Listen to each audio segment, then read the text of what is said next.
I'm going to answer a question that I know you already know the answer to, but just in case you don't. A tape measure. The end of it moves.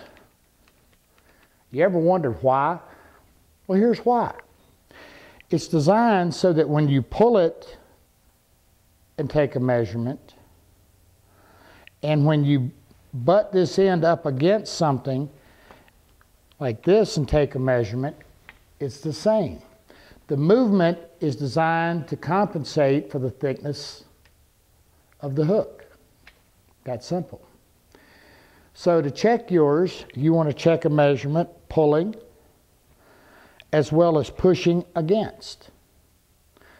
If it's not correct, maybe time to look for a tape measure, or you can simply bend this in just a little bit until it does read correct.